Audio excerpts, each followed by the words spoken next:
Bonsoir, mesdames et messieurs, les étudiantes et les étudiants en premier, cette université est pour vous, madame et monsieur les représentants du corps diplomatique et consulaire de la France, mesdames et messieurs les représentants des autorités fédérales, cantonales et communales, mesdames et messieurs les représentants du rectorat, mesdames et messieurs les représentants des corps professoraux, de l'enseignement et de la recherche, mesdames et messieurs, chers amis, c'est un grand honneur, c'est un plaisir et c'est aussi beaucoup d'intérêt d'accueillir ce soir monsieur Jean-Marc Ayrault.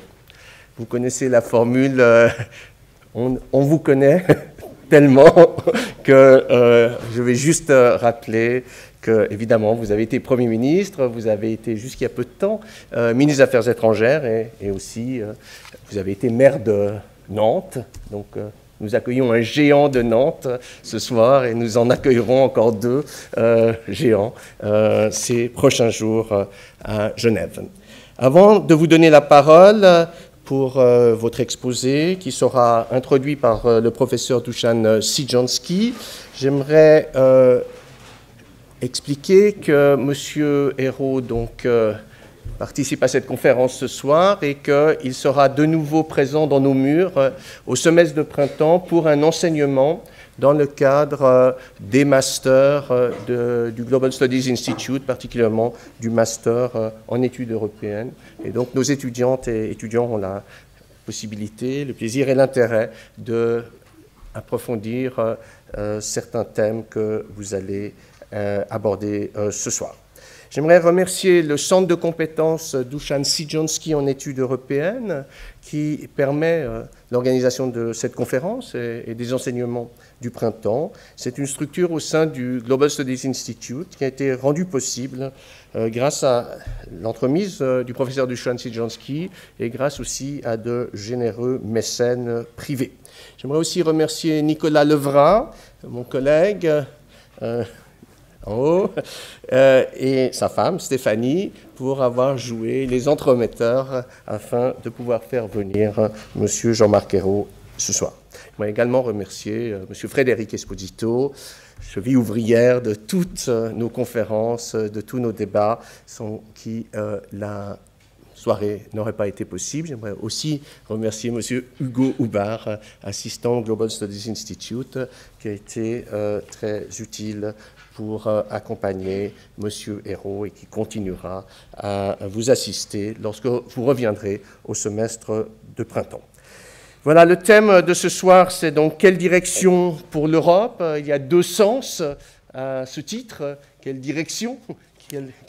Qui va diriger la gouvernance, comme on dit en franglais, de l'Union européenne surtout, et où va-t-on avec l'Europe et l'Union européenne dans ce contexte après élection allemande et défaite d'une certaine manière de Mme Angela Merkel, aussi après ces élections françaises qui nous paraissent bien lointaines mais qui n'ont que 4 mois.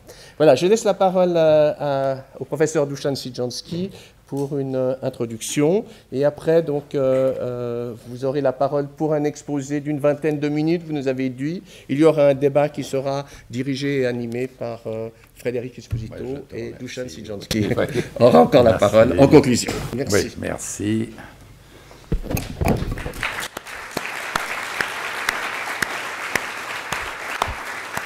Enfin, j'applaudis l'autre. Merci. Je suis extrêmement touché de me retrouver dans cette salle où j'ai enseigné pendant très longtemps, depuis la création et l'ouverture de cette partie de l'université. Et aujourd'hui, c'est un privilège particulier pour moi et un grand honneur pour le Centre de compétences que de vous recevoir, Monsieur le Premier ministre. C'est une chose parce que vous avez une vue exceptionnelle de l'Allemagne. Vous en avez fait des analyses, vous connaissez ce pays, et tout se joue maintenant entre ces grands pays qui ont certaines difficultés, on l'a vu, aussi bien en Allemagne par l'apparition des mouvements et d'un nouveau parti que l'on considère comme fasciste, nazi, en tout cas très populiste, contre l'euro, contre l'Europe, contre tout, et surtout contre les migrants. Et d'autre part, nous avons la chance de vous entendre. Quelle est votre vision de l'avenir de l'Europe?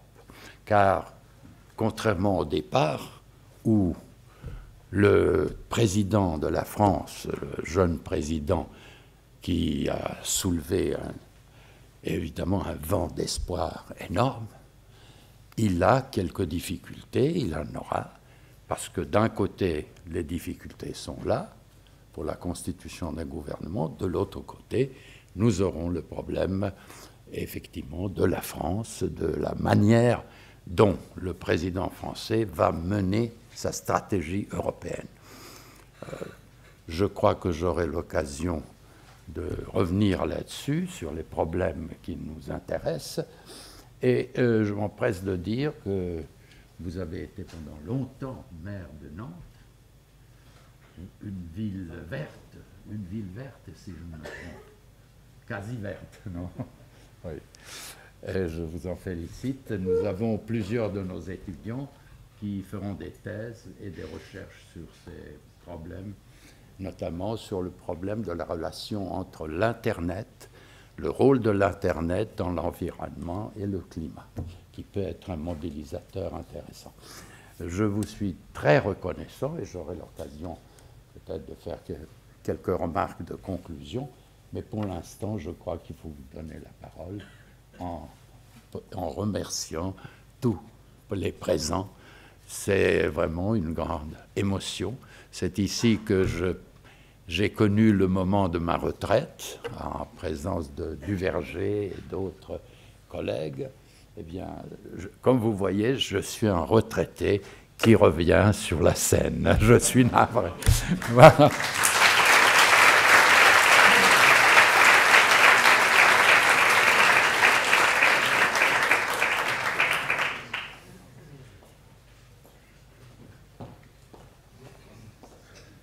Merci, monsieur le professeur Sidjanski. Vous vous êtes exprimé avec émotion, je comprends, parce que votre histoire, votre engagement ici, dans cette université, est connu et surtout apprécié de tous. Je voudrais remercier aussi monsieur Chouk, le directeur, qui m'a accueilli ici, avec la médiation du professeur Nicolas Levrat. Et je suis très, très heureux d'être à Genève et de pouvoir échanger, j'espère, tout à l'heure avec vous, sur des questions essentielles pour nous tous. Même si nous sommes à Genève et que Genève, c'est la Suisse et que ce n'est pas tout à fait un membre de l'Union européenne, mais nous sommes dans un lieu international, dans une université qui accueille du monde entier et qui s'intéresse effectivement à l'avenir de l'Union européenne et en particulier dans cette période très importante sur laquelle je vais m'exprimer. La dernière fois que je suis venu à Genève, c'était en tant que ministre des Affaires étrangères, c'était en février 2016, et je suis venu parler, Madame l'ambassadrice, vous étiez à mes côtés, devant le Conseil des droits de l'homme. Et donc c'était aussi pour moi mon premier déplacement officiel, qui m'a permis de rencontrer énormément de partenaires de la France, mais aussi qui sont engagés dans le jeu multilatéral. Et si j'évoque ça, c'est parce que je reviendrai tout à l'heure un instant sur les risques qui menacent le multilatéralisme, et la dernière Assemblée générale des Nations unies a montré que cette question n'était pas secondaire et qu'elle interpelle aussi l'Europe. Donc tout se tient d'une certaine façon. Alors vous m'avez invité et je vous en remercie encore, à commenter la situation de l'Union européenne dans cette période, après les élections au Bundestag de dimanche dernier en Allemagne, mais aussi après les élections françaises. On peut dire que ces élections dans ces grands pays vont clore un cycle électoral et que nous sommes dans une nouvelle période où les citoyens se sont exprimés. Que va-t-il se passer? Alors, ce n'est pas tout à fait terminé. Il y a encore des élections en Autriche, le 14 octobre, qu'il faudra suivre aussi avec intérêt.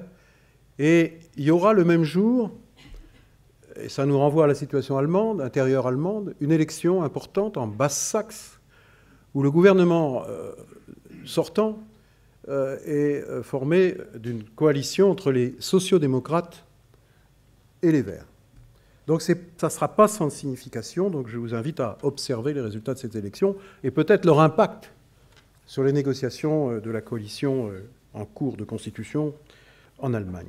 Donc, après les élections françaises, après les élections allemandes, je dirais que les choses sérieuses commencent, j'allais dire enfin, pour l'avenir de l'Europe, et c'est nécessaire en effet que les choses sérieuses commencent et que des décisions interviennent.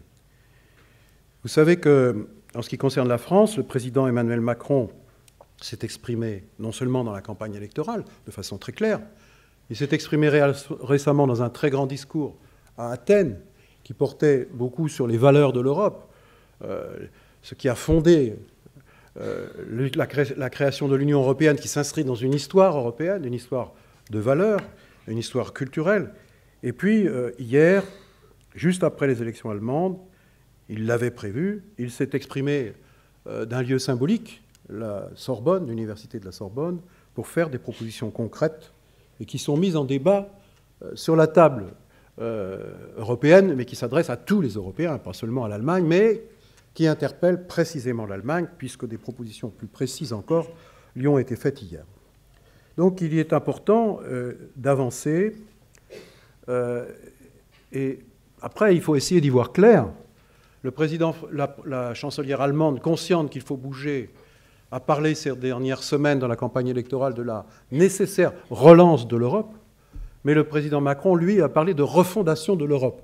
Est-ce que c'est une divergence simplement sémantique ou est-ce que c'est un débat de fond? Je pense que c'est plus un débat de fond qu'une simple querelle de mots. Alors il faut y voir clair. Nous allons essayer d'y voir clair ensemble. Mais la question principale, la question première, c'est pourquoi faut-il changer les choses en Europe? Je crois qu'il y a, en tout cas à mes yeux, une urgence. De crise en crise, l'Union européenne a été malmenée, et cela depuis de longues années, mais avec une accentuation dans la dernière période. Et le sens profond de sa fondation et les valeurs qui la fondent ont été un peu perdues de vue. Et d'ailleurs, si on regarde dans certains pays ce qui se passe, je pense à la Pologne, je pense à la Hongrie, la tendance actuelle éloigne, il faut bien le dire, ces pays des valeurs fondamentales de l'Union européenne, c'est-à-dire les valeurs auxquelles ils ont adhéré lorsqu'après la chute du mur de Berlin et la fin de l'Union soviétique, à l'Union européenne. Adhérer à l'Union européenne, c'est adhérer aussi à des principes juridiques, à une conception de l'état de droit, et c'est fondamental. Et quand on s'éloigne dans les pratiques institutionnelles des membres de ces principes, il y a une question qui nous est posée, est posée aux citoyens de ces pays. On le voit sur la question de la séparation du pouvoir, on le voit sur le respect du pluralisme en matière de presse, au point que même certains dirigeants théorisent cette évolution, puisque quand je reprends les mots de Viktor Orban, qui est le Premier ministre de Hongrie, il parle de démocratie illibérale. Donc il est prêt à accepter de s'éloigner de ces principes de l'état de droit. Donc il faut être extrêmement vigilant sur cette question, et il est important que les Européens rappellent ce qu'ils sont et à quoi ils croient, et ces dérives vers des régimes un peu plus autoritaires se multiplient, et pas seulement dans l'Union européenne, c'est vrai en Russie, c'est vrai en Turquie, encore récemment. Donc voilà la nécessité d'abord politique de réaffirmer notre identité politique. Ensuite, je crois que dans tous les pays qui sont aujourd'hui, sont tous concernés par la montée des partis populistes et nationalistes. On pensait que l'Allemagne en était exonérée. L'élection de dimanche dernier a montré que ce n'était pas le cas. Et il va falloir essayer de comprendre pourquoi et surtout d'essayer d'apporter des réponses. Parce que quand les citoyens s'expriment de cette façon, il ne suffit pas de porter un jugement de valeur. Lorsqu'un gouvernement et un État agit et s'éloignent des principes démocratiques et de l'État de droit, et appartenant à une union politique qui est l'Union européenne, il est légitime pour les dirigeants, pour les autres pays, de s'exprimer, de dire leur désaccord, de leur dire que les choses ne peuvent pas dériver ainsi. Mais s'agissant du vote populaire, celui des citoyens, une leçon de morale ne suffit pas. Il faut essayer de comprendre, pas forcément évidemment de suivre, mais de comprendre pour apporter des réponses et éviter que cette dérive se poursuive et s'élargisse. Alors, l'Union européenne, puisque je dis qu'il y a des choses à changer, Il faut simplement rappeler en quelques mots qu'elle a permis d'immenses progrès à ce continent. Des progrès politiques, mais aussi des progrès économiques, des progrès sociaux. Mais en même temps, et vous le savez bien tous et toutes, le doute s'est installé dans les esprits. Il s'est installé sur le projet européen. Et le Brexit, choix qui a été fait par le peuple britannique le 23 juillet de l'année dernière, avec un vote à près de 52% pour sortir, a provoqué un véritable séisme politique en Europe, à l'échelle de toute l'Europe, avec le risque que nous avions craint d'une contagion à l'échelle de l'ensemble du continent. Mais ça n'a pas été le cas. Pour autant, c'est donc une réponse en quelque sorte positive, mais qui nous oblige. Parce que certains ont dit que ce référendum et ce résultat étaient le symptôme de l'échec européen. C'est sans doute exagéré, mais il ne faut pas prendre cette appréciation à la légère. Les 27 ont tenu bon jusqu'ici et ont marqué et réaffirmé leur attachement à l'Union européenne. Et dans les opinions publiques, tous les sondages qui ont été faits depuis ont montré qu'il y avait plutôt un sursaut, mais en même temps une attente. Il ne suffit pas de dire « oui, nous sommes pour l'Union européenne », il faut traiter les problèmes. Les peuples d'Europe, c'est vrai, ont encore la mémoire des conflits du XXe siècle. Ils comprennent ce que l'intégration européenne leur a apporté en termes de paix, en termes de prospérité, et donc il faut entretenir cet acquis. Les conditions de la négociation du Brexit montrent d'ailleurs à tous les pays européens que vouloir sortir de l'Union européenne, c'est un risque, et ce n'est pas gagné d'avance, y compris par rapport aux promesses qui ont été faites pendant la campagne référendaire.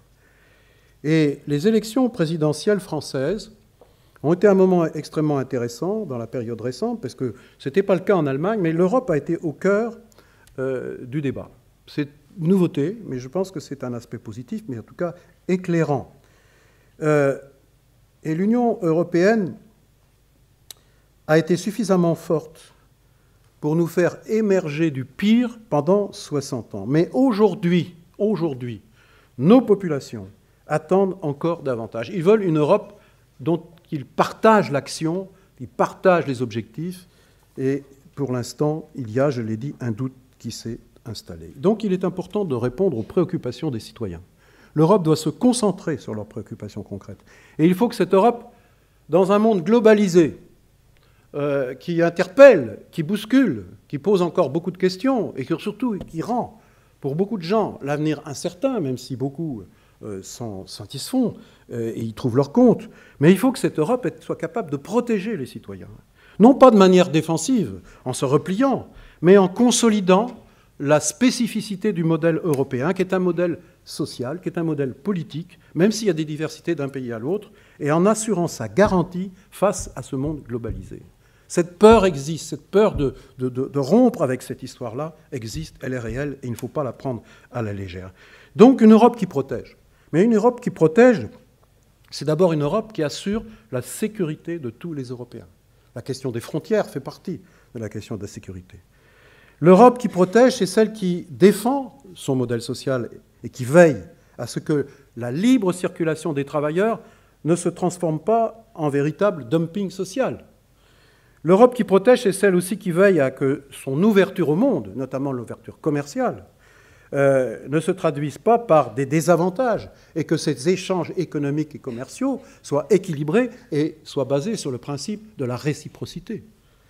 Et puis, l'Europe qui protège, c'est aussi de faire en sorte que les intérêts des Européens, et notamment les intérêts financiers des Européens, soient protégés, et ce qui pose par exemple la question de la fiscalité de ces grands groupes du numérique et qui s'exonèrent de cet effort, de cette contribution à l'effort commun, et ce qui n'est pas acceptable. Donc ces questions doivent être traitées, j'en cite uniquement quelques-unes pour ne pas être trop long. C'est donc par cette volonté, par cette exigence, que nos concitoyens peuvent retrouver la voie de la confiance dans le projet européen. Par ce projet européen, il conserve toute sa pertinence, et c'est dans ce cadre qu'est posée la question de la souveraineté des peuples. C'est dans son discours d'Athènes qu'Emmanuel Macron a évoqué, le président français, cette question de la souveraineté. Je ne sais pas si du point de vue, je dirais, intellectuel et conceptuel, son approche européenne de la souveraineté est juste. la souveraineté est liée au choix populaire, au vote des citoyens. Et aujourd'hui, c'est à l'intérieur ou dans le cadre national que s'exerce pleinement cette souveraineté. Mais s'il a posé cette question en ces termes, ce n'est pas pour qu'on abandonne la souveraineté nationale, mais qu'on voit les limites de l'exercice de la souveraineté nationale dans le seul cadre national. Et c'est vrai que face aux crises, face aux défis du monde, est-ce que le cadre européen, pour certaines questions, j'y reviendrai, n'est pas plus pertinent, en tout cas ne permet pas de compléter la souveraineté nationale à cette échelle? C'est une question centrale et j'aurai l'occasion d'y revenir. Mais si c'est compliqué aujourd'hui pour l'Union européenne, et c'est compliqué pour les Européens de s'y retrouver, c'est parce que l'Union européenne a été l'objet de nombreuses crises depuis quelques années. Et la première crise à laquelle je pense, parce qu'elle n'a pas totalement terminé ses effets, c'est la crise de 2008, la crise financière. Et cette crise financière, elle a affecté l'ensemble des économies européennes, l'économie mondiale, bien sûr. Mais elle a aussi révélé quelque chose, c'est les failles structurelles de la zone euro, avec des conséquences parfois brutales.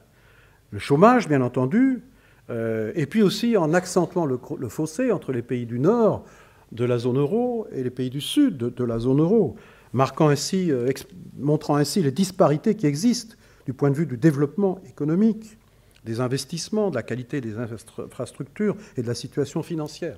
Et ça a été particulièrement vrai en Grèce. Et pas seulement en Grèce. Et moi, j'ai été Premier ministre dès 2012 et j'ai connu cette situation. Et à l'époque, la presse internationale, l'opinion internationale se demandait même si l'euro n'allait pas disparaître. Donc c'est dire la gravité de la crise. La crise financière s'est traduite par une crise de l'euro. Et donc, d'un côté, nous avions l'Allemagne, les pays du Nord, qui continuaient d'exiger de ceux du Sud, et ils le disaient vraiment fortement, la poursuite de la réduction de la dette et l'engagement de réformes structurelles, mais qui s'est traduit souvent par, pour plusieurs pays, et notamment la Grèce, par une politique d'austérité aux conséquences sociales et politiques particulièrement inquiétantes.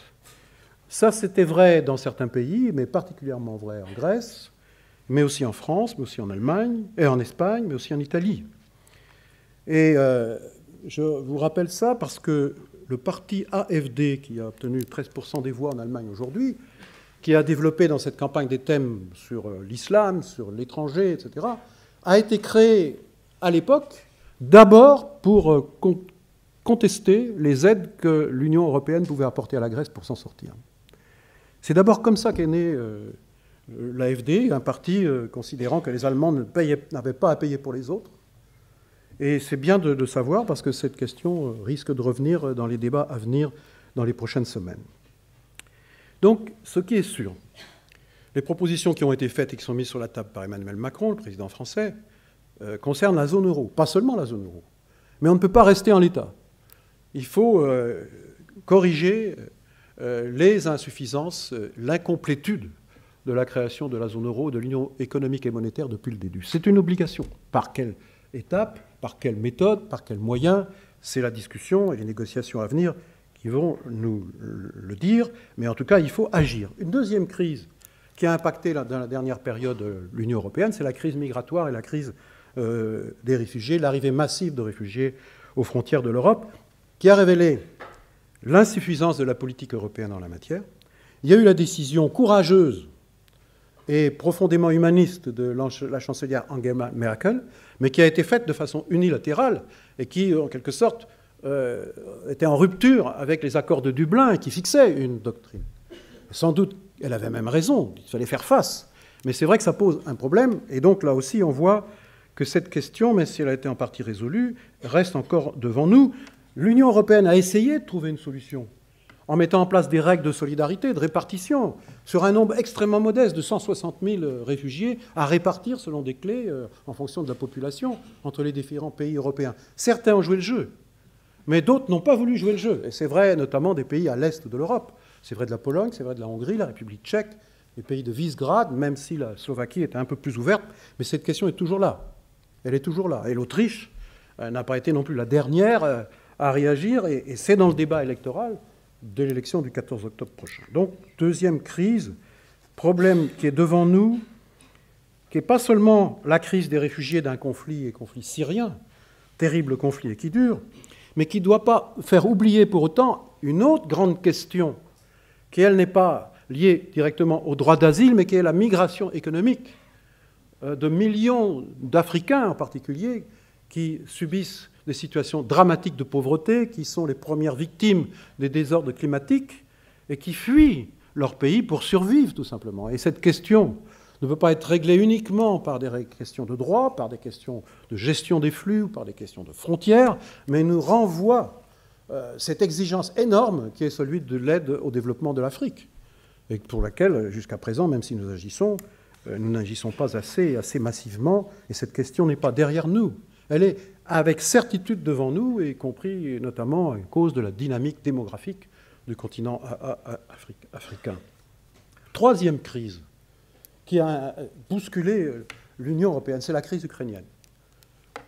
Lorsque un grand pays comme la Russie apporte son soutien aux séparatistes et décide même d'annexer un autre pays, en tout cas une partie d'un autre pays, ça se fait en totale contradiction avec le droit international et en particulier le respect des frontières. Et c'est la première fois depuis la Seconde Guerre mondiale que sur le sol européen, sur le continent européen, qu'il a été porté atteinte à ce respect des frontières.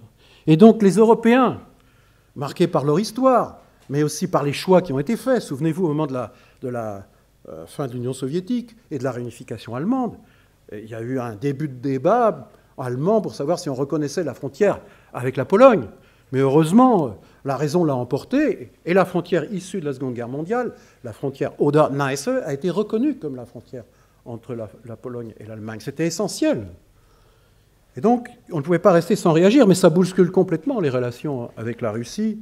Et est-ce que la Russie ne veut pas, en ne contribuant pas au règlement, malgré les efforts, dans le cadre franco-allemand du format Normandie, de geler ce conflit, d'ajouter ce conflit gelé à d'autres conflits gelés dans cette région du monde? Il y a aussi la question turque, qui ne doit pas être limitée uniquement à la question des réfugiés, qui d'ailleurs était en partie traitée, mais qui est le rapport avec ce pays, ce grand pays européen, mais qui en même temps est tenté par d'autres perspectives et qui est membre de l'OTAN et qui pendant longtemps essayait de se moderniser en se rapprochant de l'Union européenne, en engageant des négociations et aujourd'hui s'en éloigne et développe un régime autoritaire inquiétant. Donc c'est aussi un défi nouveau, une crise de plus. Et puis il y a l'élection de Donald Trump aux États-Unis. Mais c'est pas rien. C'est vrai que ce personnage peut parfois nous irriter et nous faire rire parce qu'on n'a pas envie de tourner en dérision, mais c'est grave quand même, parce que les États-Unis, à travers sa politique, sont en train de s'éloigner d'une conception des relations internationales basée sur le multilatéralisme, et je répète que nous sommes à Genève, cette question est essentielle, et pour régler les problèmes qui se posent au monde. Comment on a réglé la question du nucléaire iranien? C'est par la démarche multilatéraliste. Un certain nombre de pays mandatés par les Nations Unies et l'Union européenne. Je ne dis pas que tout est réglé par l'accord, mais c'est quand même une bonne méthode. Est-ce qu'on va régler les problèmes qui s'opposent au monde, et ils sont nombreux, par le retour au rapport de force, du chacun pour soi? Nous sommes bien placés, les Européens, pour savoir que c'est une mauvaise méthode. C'est une méthode dangereuse, mais c'est clair que ce qui se passe avec les Américains aujourd'hui, le multilatéralisme pour régler les problèmes et les conflits, mais aussi les relations commerciales.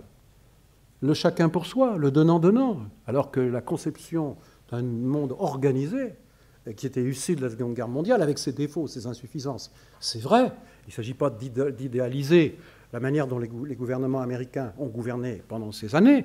Je ne rappellerai pas l'intervention américaine au Vietnam, puis celle en Irak, mais n'empêche qu'il y avait une conception partagée.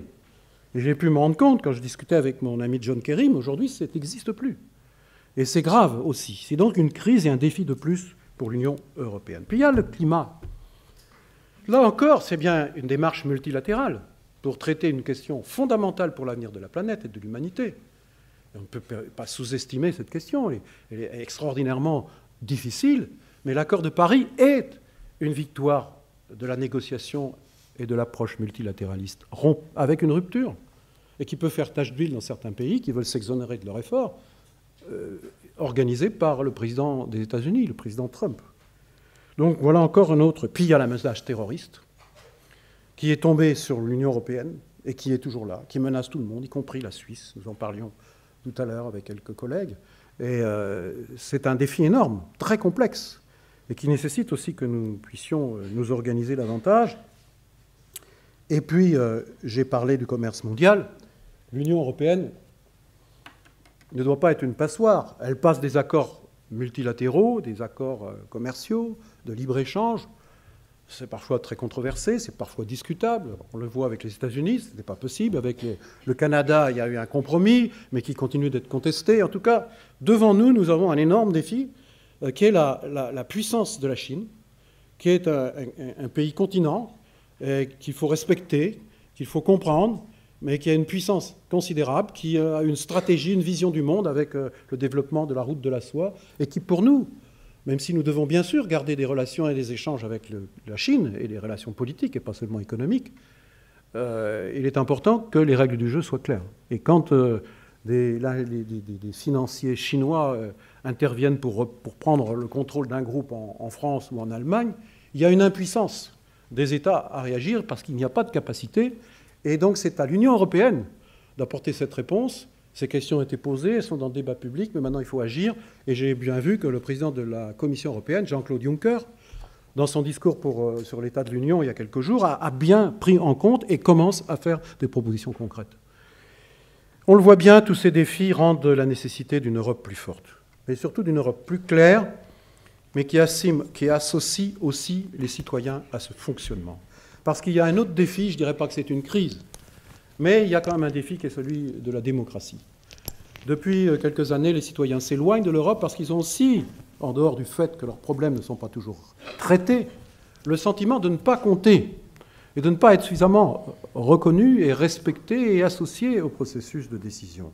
Le Parlement européen s'est considérablement développé dans ses prérogatives, ses compétences, de traité en traité, mais il ne peut pas résoudre à lui seul la question démocratique, puisqu'une grande partie des questions sont aussi traitées dans l'intergouvernemental, dans les conseils européens. Et donc cette question, c'est une question qui est difficile. Il y a des propositions là aussi très importantes, du point de vue de la méthode, des conventions populaires qui pourraient être organisées dans chaque pays d'ici l'été 2018, pourquoi pas. Mais il faudra répondre sur le mécanisme. Sur la zone euro, le président Macron a proposé, pour une plus grande légitimité des décisions qui sont prises, qu'il y ait un budget européen pour la zone euro, mais qu'il y ait aussi un contrôle des décisions par un Parlement de la zone euro. Alors comment serait-il composé? Est-ce qu'il serait composé de membres issus du Parlement européen ou d'un mixte avec des parlementaires nationaux? Je ne sais pas quelle est la bonne solution, mais c'est sur la table. En tout cas, il faudra répondre à ça. C'est un aspect très important. Et puis, il y a cette question que j'évoquais de la souveraineté et aussi de la nécessité d'avoir un narratif européen. Qu'est-ce que c'est qu'un narratif européen? C'est d'expliquer le sens qu'on a un peu perdu, on a un peu perdu le fil de la construction européenne. En ce qui concerne la France, si on revient un petit peu en arrière, et notamment le discours que tenait François Mitterrand, mais d'autres présidents l'ont tenu aussi, c'était de dire ce que nous voulons, nous les Français, ce que nous sommes, nous qui avons une conception universelle du monde. Notre rôle, nous voyons de cette façon dans le monde. On voit les limites de ce que nous pouvons faire seuls, en tant que Français, dans l'État-nation, et donc le prolongement de cela, c'est la construction européenne, c'est l'Union européenne. Et pendant de nombreuses années, ce narratif, qui n'est du sens à l'engagement européen de la France, a marché. Mais aujourd'hui, il ne fonctionne plus vraiment. Il est en crise, en quelque sorte. On ne peut pas se contenter de le dire. Donc il faut retrouver un sens à l'engagement, je parle de la France, dans l'Europe, pour que les Français qui s'interrogent puissent se dire « Ah oui, là on comprend où on va et on voit pourquoi on y va ». Et c'est pourquoi que j'évoquais la question de la souveraineté. Et dans le débat de l'élection présidentielle française, je disais, il a été beaucoup question d'Europe. Et il y a des débats à la télévision qui étaient fort intéressants. Il y avait le Front National avec Marine Le Pen, et il y avait donc Jean-Luc Mélenchon, il y avait le candidat socialiste, Benoît Hamon, qui s'est exprimé très clairement pour l'Europe, mais sa parole était peu écoutée, on a vu le résultat malheureusement. Mais, même si je suis toujours socialiste, hein, je n'abandonne pas mes convictions, mais ce qui s'est passé, c'est que des 3 candidats, et des 4 candidats, avec François Fillon pour les conservateurs des Républicains, lui, François Fillon, qui se prétendait européen, mais a fait preuve dans cette campagne d'un grand euroscepticisme. Et donc s'est éloigné en quelque sorte. Et c'est clair que pour l'électorat centriste, de droite ou centre-droit, il ne s'est pas retrouvé dans sa candidature. L'échec de Fillon n'est pas seulement dû à ses affaires, qui étaient dramatiques pour lui et pour l'opinion publique, inacceptables, mais c'est aussi par son positionnement politique. Et une partie de cet électorat de centre-droit, il n'est pas de la droite dure comme celle de M. Wauquiez, un de vos voisins, et il ne s'est pas retrouvé. Donc c'est une question importante. La question européenne était au cœur. Et du côté de Marine Le Pen, c'était la sortie de l'euro. La sortie de l'euro, clairement. Et entre les 2 tours, cafouillage, parce que les Français ne veulent pas de la sortie de l'euro dans leur majorité. Et puis du côté de Jean-Luc Mélenchon, ce n'est pas la sortie de l'euro, mais c'est la sortie des traités européens. Donc, ambiguïté, mais qui laisse augurer des aventures. Et le seul qui a été d'une clarté absolue, et il a assumé cette clarté, c'est assez rare dans une élection, c'est effectivement Emmanuel Macron qui assume la ligne européenne. Donc, je le dis parce que autour de ça, il y a la question du patriotisme.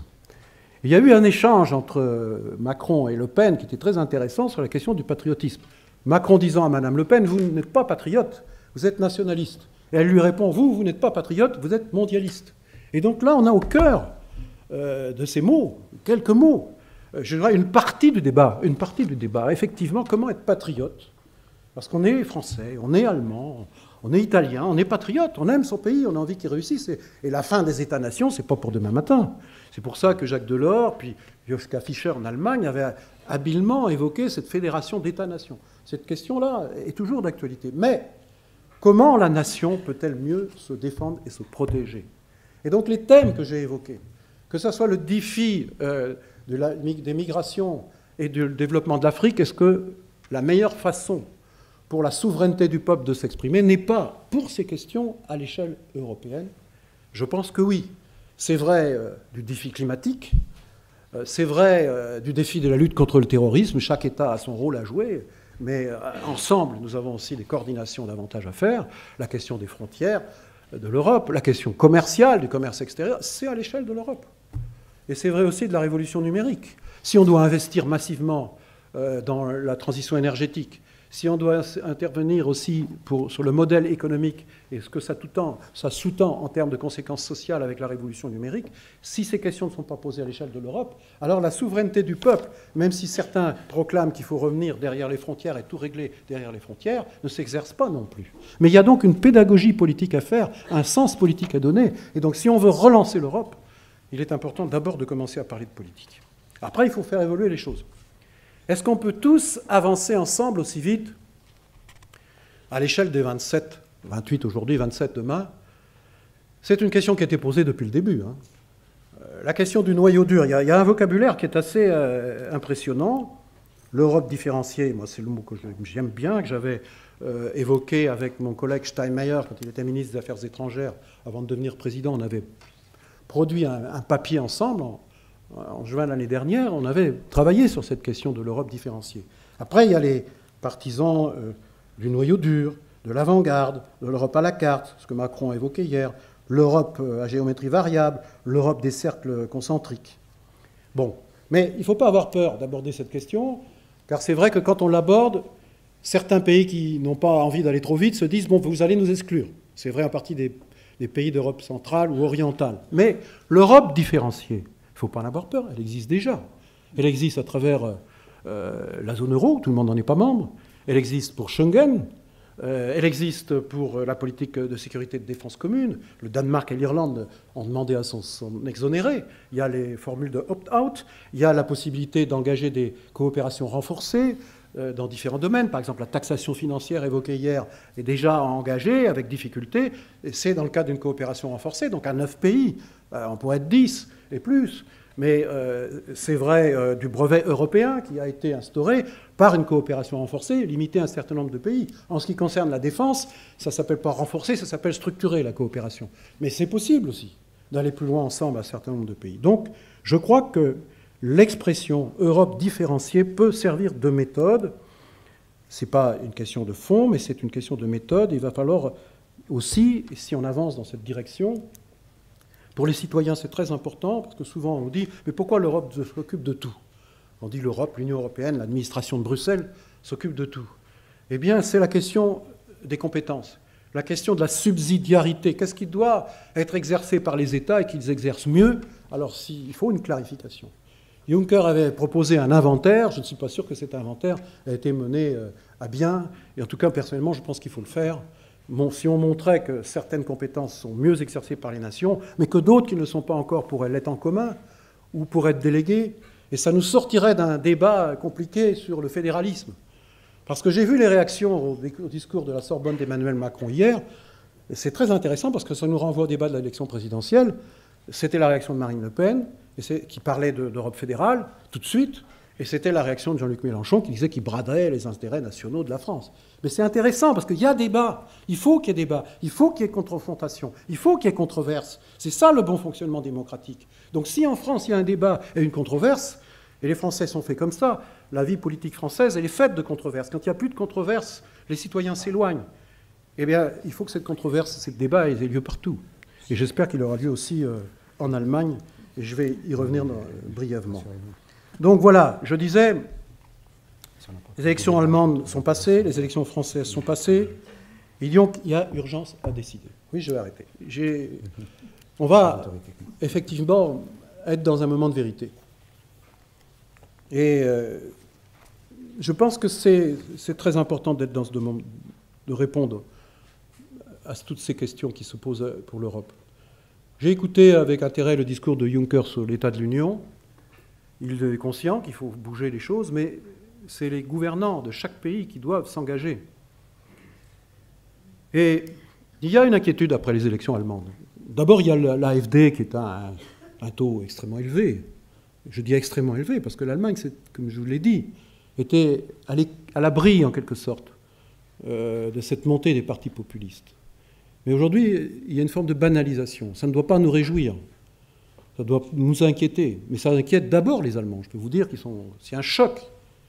Mais il y a aussi une baisse sensible en termes de voix, enfin de suffrage, pour les partis de gouvernement, les Volksparteien, comme on dit en Allemagne. La CDU et CSU ont perdu près de 10 points. Les sociaux-démocrates ont perdu 5 points, mais ils sont à un niveau très bas. Ces deux partis sont au plus bas niveau de leur histoire électorale depuis la création de la République fédérale d'Allemagne en 1949. Donc ça doit les faire réfléchir, ils doivent se demander pourquoi. S'agissant du courant socialiste et social-démocrate, les causes ne sont pas seulement spécifiques à l'Allemagne, elles sont aussi européennes, puisque la social-démocratie est en crise dans toute l'Europe.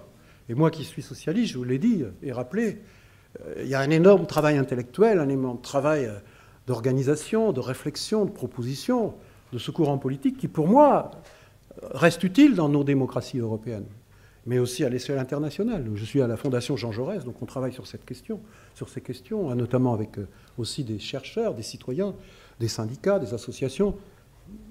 Ça, c'est ce travail qu'il faut faire. Mais pour Mme Merkel, c'est un échec quand même. Elle va être chancelière. Mais la difficulté qu'elle va avoir, c'est de construire une coalition qui va prendre sans doute plusieurs mois. Les plus pessimistes pensent qu'elle n'y arrivera pas. Je pense qu'elle y arrivera par nécessité. Mais ce qu'il ne faudrait pas, c'est pour ça que ce moment-là, quand je dis ce moment, je dis maintenant, là, aujourd'hui, demain et après-demain, est important. Il ne faudrait pas qu'il y ait un prétexte qui nous soit donné comme réponse aux propositions françaises qui sont sur la table pour relancer ce débat européen. C'est qu'on dise, mais on verra à la fin des négociations de la coalition. Non, il faut que ça soit débattu déjà maintenant, parallèlement. Vous avez vu qu'après le discours de la Sorbonne, il y a eu des réactions en France, mais il y en a eu aussi en Allemagne, et ceux qui ont réagi, c'est les sociaux-démocrates qui veulent aller dans l'opposition, très positivement.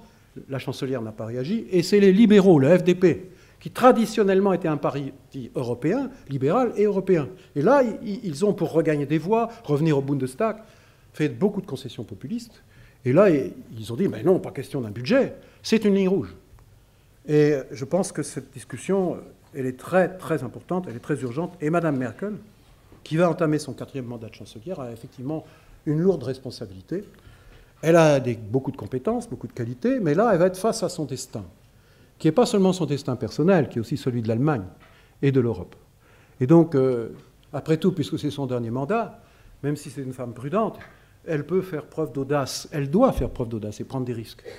Et donc on va voir ce qui va se passer.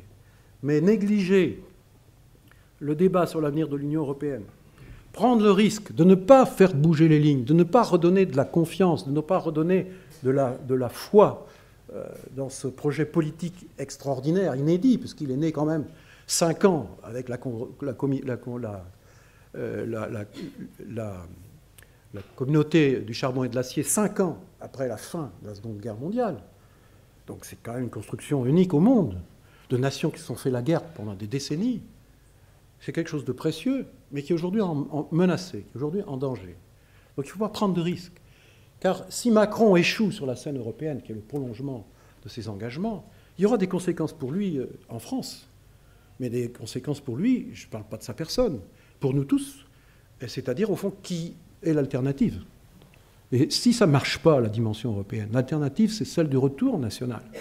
Et donc c'est une fausse réponse. Encore une fois, je dis bien subsidiarité prise en compte. Et puis pour l'Allemagne, c'est la même chose. Pour l'Allemagne, c'est la même chose. Car l'Allemagne a construit son retour sur la scène internationale comme nation souveraine grâce à l'Europe, grâce à l'Union européenne et ses débuts, la communauté européenne du charbon et de l'acier. Il y a eu l'échec de la CED, mais c'est normal, c'était pas mûr, c'était trop tôt. Aujourd'hui, on parle davantage, plus sereinement, de l'Europe de la défense, même si c'est compliqué à faire. Mais l'appel de Schuman en 1950, c'est quelque chose d'assez extraordinaire. L'appel à la réconciliation franco-allemande dans les années 50, on aurait fait un sondage ou un référendum, les Français n'étaient pas favorables du tout. Il y avait du ressentiment. On a fait cet énorme travail. L'Allemagne a réussi sa réintégration. Elle a fait son travail sur elle-même, sa fameuse Bewältigung, Vergangenheitsbewältigung. C'est assez extraordinaire, mais tout ça peut être fragilisé aujourd'hui. Donc c'est ni l'intérêt de l'Allemagne, ni l'intérêt de la France que le statu quo. Ou que dire, on verra demain ou après-demain. Et je suis heureux d'être là avec vous pour en parler. J'ai terminé maintenant. J'ai eu plusieurs signaux, notamment de ma femme qui me dit que j'étais trop long. Mais il y avait tellement de choses à dire. C'est la première fois que je m'exprime devant vous ici, dans ce cercle, dans ce cadre. Je vous remercie encore d'avoir été aussi attentif et je suis à votre disposition. Je vais prendre un peu de...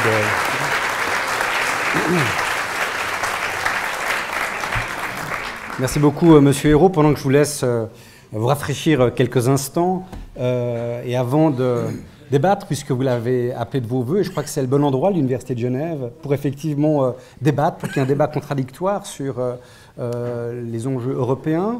Peut-être nous parlerons aussi des enjeux suisses, qui peut-être par ricochet sont concernés par cela, pour vous permettre aussi de réfléchir par rapport à ces éléments. En Suisse, on appelle ça de la réclame. Je voulais profiter de votre attention pour vous rappeler qu'au sein du GSI, nous avons un programme de conférences publiques, environ 30 par année. Si ça vous intéresse, il faut nous rejoindre sur notre site. Et je profite pour vous annoncer précisément notre prochaine conférence qui aura lieu le mardi 3 octobre. Vous l'avez évoqué, la question de la sécurité et du Moyen-Orient est un enjeu qui est fondamental aussi pour l'identité et la construction de l'Europe, puisqu'effectivement nous aborderons la question sous l'angle de la lutte contre le terrorisme. Après Alep, Mossoul, Raqqa, où en sommes-nous de la lutte contre le terrorisme? Et nous aurons le plaisir d'accueillir François Burja, directeur de recherche au CNRS, pour en débattre. Monsieur Hérault a accepté d'échanger avec vous selon la règle de l'université, et pas que de l'Université de Genève. Je vous demanderai effectivement, si vous souhaitez poser des questions, de le faire de la façon la plus synthétique possible, en vous identifiant. Après quoi, M. Hérault vous répondra. Nous avons des personnes avec des micros dans la salle. Je vais commencer par monsieur, au fond, avant-dernier rangé.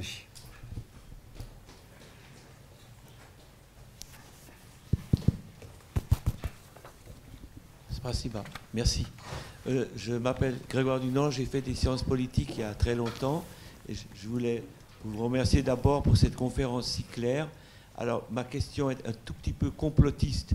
Comme vous connaissez l'Allemagne, est-ce que, de même qu'une partie du Front National en France voudrait sortir de l'euro, est-ce qu'il y a des rumeurs qui disent qu'en Allemagne, il y en a qui préparent secrètement le retour au Deutsche Mark, enfin, et qui regrettent un peu le Deutsche Mark? Merci. Alors, des Illuminati allemands. J'espère que vous n'en faites pas partie, des Illuminati, mais je ne crois pas. En tout cas, du côté des partis de gouvernement, ce n'est pas une question qui se pose. Non, je ne crois pas. Je crois que la vraie question concernant l'Allemagne, c'est quelle est sa place dans le monde. Je l'ai dit, l'Allemagne a réintégré le concert des nations grâce à l'Union européenne à partir de 1950. Et la peur de l'Allemagne, c'est l'isolement. C'est le poids du passé, c'est la lucidité sur ce passé. Puissance économique, l'Allemagne aurait pu tenter de jouer un rôle de leadership en Europe. Elle le joue d'une certaine façon, mais elle le fait sans vraiment le faire. Elle le fait en tout cas avec retenue. Elle a en quelque sorte reconquis une souveraineté paisible. Donc, jusqu'à présent, c'est pour ça que je crois que le couple franco-allemand, je sais qu'on ironise sur le couple franco-allemand, la presse le fait de temps en temps, encore ces jours-ci, mais en fait, il est en train de retrouver de la vigueur. J'ai constaté, j'étais en Allemagne il y a une semaine avant les élections allemandes, mais d'autres occasions, et notamment dans mes relations avec les gouvernants allemands, les formations politiques allemandes, les partis, les grands partis, que ce soit les chrétiens-démocrates, que ce soit les sociaux-démocrates, que ce soit les Verts, sont très pro-européens. Et sincèrement, et parce que pour eux, c'est un débouché politique pour l'Allemagne, à l'évidence. Ce n'est pas seulement une question d'intérêt économique, mais aussi politique. Mais si le couple franco-allemand, qui a été issu d'une construction progressive entre les présidents français et allemands, lorsqu'il fallait aller plus loin dans l'Europe, avec Giscard, Schmitt, qui ont préfiguré l'union monétaire, Kohl, Mitterrand, qui ont été très fortement soudés, même s'ils avaient des divergences très importantes parfois, dans une période historique, de basculement. Et puis, il y a eu aussi le traité franco-allemand de l'Élysée, le traité du général de Gaulle et de Konrad Adenauer, que Macron voudrait prolonger par un nouveau traité. Pendant longtemps, cette façon de travailler en franco-allemand qui est institutionnalisée, il y a des conseils des ministres communs tous les ans, voire 2 fois par an, ça existe, les administrations, les diplomates, etc. Bon. Mais il y avait une certaine routine. On était tombé dans une certaine routine, et l'Allemagne recherchait aussi à s'ouvrir vers l'Est, notamment la Russie, voulait conserver une étroite relation avec les États-Unis, qui assurent aussi leur défense. Donc sur plein de sujets, on avançait peu. Mais il s'est passé beaucoup de choses depuis. Et notamment par rapport à la Russie, je l'ai évoqué, je n'y reviens pas, mais il y a effectivement quelque chose de grave qui s'est passé pour l'Allemagne. La fameuse Ostpolitik est morte, celle de Willy Brandt et des années qui ont suivi. Et donc il y a quelque chose qui s'est passé là dans le positionnement de l'Allemagne. Les relations avec les pays d'Europe orientale, en particulier avec la Pologne, se sont beaucoup dégradées, même si l'Allemagne soigne et fait tout pour les soigner. Les relations avec les pays du sud de l'Europe, avec la crise grecque et une certaine arrogance qui s'est exprimée à un moment et qui heureusement n'est pas allée jusqu'au bout du Grexit. Et là, on peut dire que c'est une décision politique, que c'est grâce à l'intervention de François Hollande auprès d'Angela Merkel qui la convainc qu'elle ne peut pas laisser faire ce processus de sortie de la Grèce, de l'euro, et que c'était lourd de conséquences pour la Grèce, mais que ça pouvait avoir des conséquences pour la suite, pour la zone euro, mais aussi pour l'Europe, parce qu'elle aurait été un symbole d'une brutalité inouïe. Et puis, il y a cette relation avec les États-Unis. La relation traditionnelle Allemagne-États-Unis, elle existe depuis la Seconde Guerre mondiale, c'est la protection, c'est la sécurité, mais c'est aussi la relation avec beaucoup d'affinité. C'est en crise. C'est en crise. Donc qu'est-ce qui reste après le Brexit comme associé, comme partenaire? Je vois la Pologne où c'est extrêmement difficile, on peut toujours faire des ouvertures, mais c'est la France. Et comme la France aujourd'hui met sur la table des propositions, tend la main pour aller ensemble plus loin, c'est une chance pour l'Allemagne. Il faut que l'Allemagne le saisisse. C'est pour ça que je ne crois pas à ces scénarios. Vous avez dit vous-même avec ironie complotiste, même si l'AfD va jouer sur cette corde-là. Je suis sûr qu'ils le feront, puisqu'eux, ils veulent la peau de Mme Merkel. Donc, je crois je reviens, je ne veux pas développer davantage, je l'ai dit déjà, je pense que Mme Merkel a une grosse responsabilité. Et elle peut s'appuyer, même si ce n'est pas si simple, il ne suffit pas de réciter franco-allemand, franco-allemand, couple franco-allemand, amitié franco-allemande. Il faut trouver des réponses, il faut trouver des compromis, il faut trouver des accords. Et ça se discute. Mais il ne faut pas perdre de temps, il y a urgence. Jean-Marc Ayrault, malgré tout, vous l'avez évoqué, il y a une petite différence de lexique. Madame Merkel parle de relance, Monsieur Macron parle de refondation.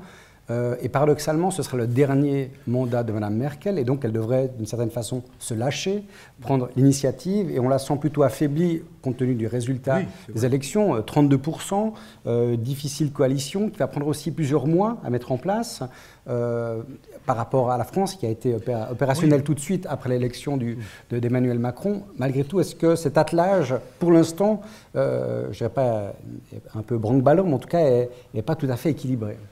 Il y a aussi des approches, j'allais dire, de conception qui sont différentes.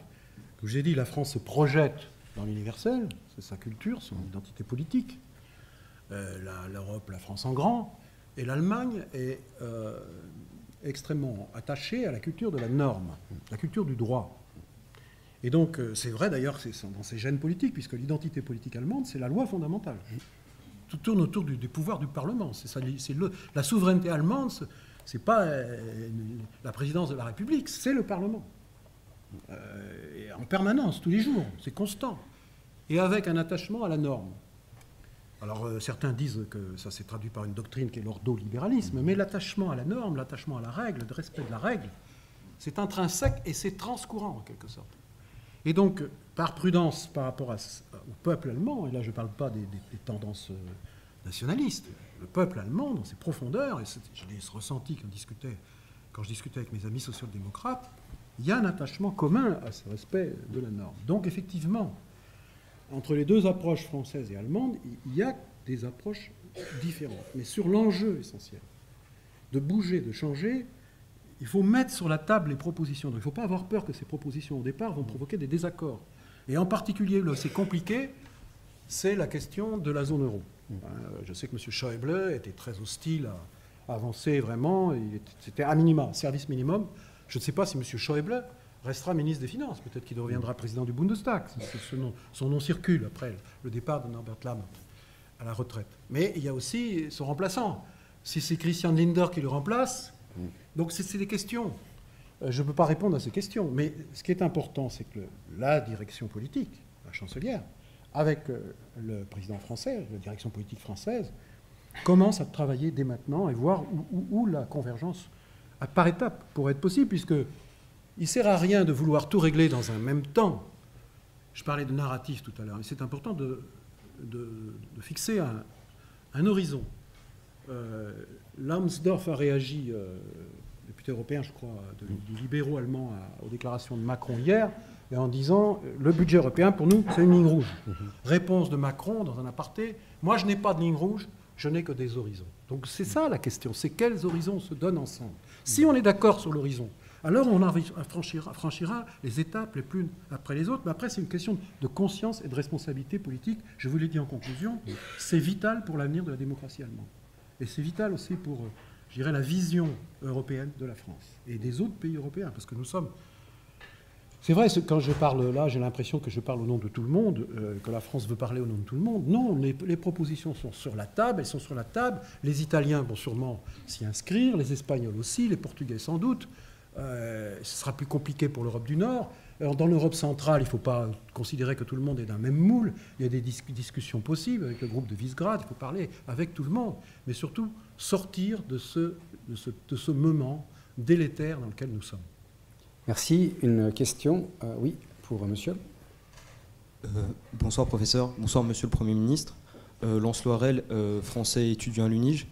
Voilà, moi la question que je voulais vous poser, c'était...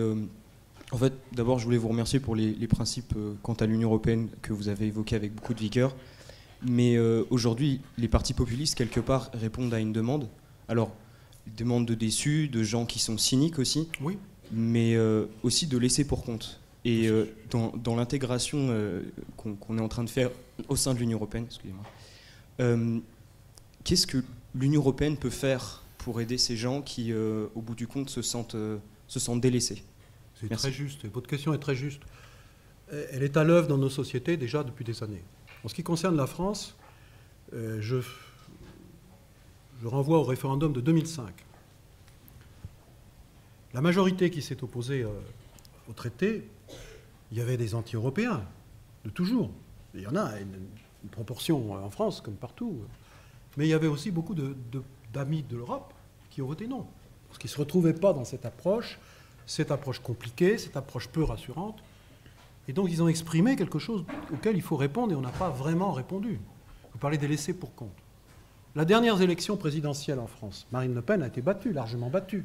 Mais quand vous analysez dans le détail les votes ouvriers, les votes des chômeurs, les votes des personnes en situation de précarité, les gens qui vivent dans les logements sociaux, sujet sensible en France en ce moment en particulier, donc qui ont des situations difficiles, qui ont des petits revenus, ils ont voté à 50% pour Marine Le Pen. Donc si on ne regarde pas ça, alors on fait une erreur. Il y a effectivement dans nos sociétés, partout en Europe, mais ce n'est pas vrai qu'en Europe, hein, en partie aux États-Unis, il faut faire attention. Alors c'est un autre système politique et social.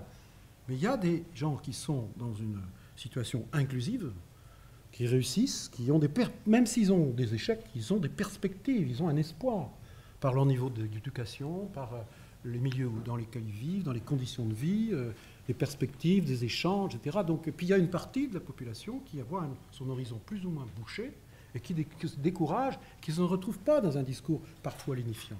Et c'est vrai en France, mais c'est vrai dans d'autres pays d'Europe. Vous savez, le référendum britannique sur le Brexit, les partis travaillistes, j'évoquais la crise des social-démocraties, le parti travailliste a connu des difficultés parce que même s'il a fait une campagne un peu du bout des lèvres, il a quand même dit qu'il fallait rester. Eh bien, il n'a pas été suivi par tout son électorat. L'électorat populaire des grandes villes ouvrières a voté pour la sortie, pour le Brexit. C'était moins vrai à Londres, dans des quartiers où les gens sont plus intégrés. Moi, je me souviens du référendum de 2005 dans la ville de Nantes, dont j'ai été maire 23 ans, donc je connais bien l'évolution politique, etc., donc c'est passionnant. Au traité de Maastricht, Nantes avait voté à 65% oui, et il n'y avait qu'un bureau de vote sur la totalité des bureaux qui avait voté non.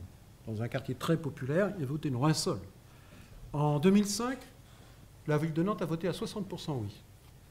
Mais les quartiers, les bureaux de vote populaires, les plus populaires, les quartiers ouvriers, ceux que j'ai décrits, les plus pauvres, les plus précaires, ils ont tous voté non. Vous voyez la différence, Maastricht, 2005. Donc il y a l'espérance européenne que nous proclamons dans nos discours politiques.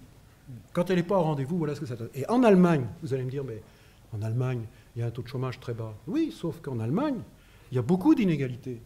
Il y a des laissés pour compte. Alors certes, ils ne sont pas dans les statistiques de demandeurs d'emploi, puisqu'ils ont des mini-jobs.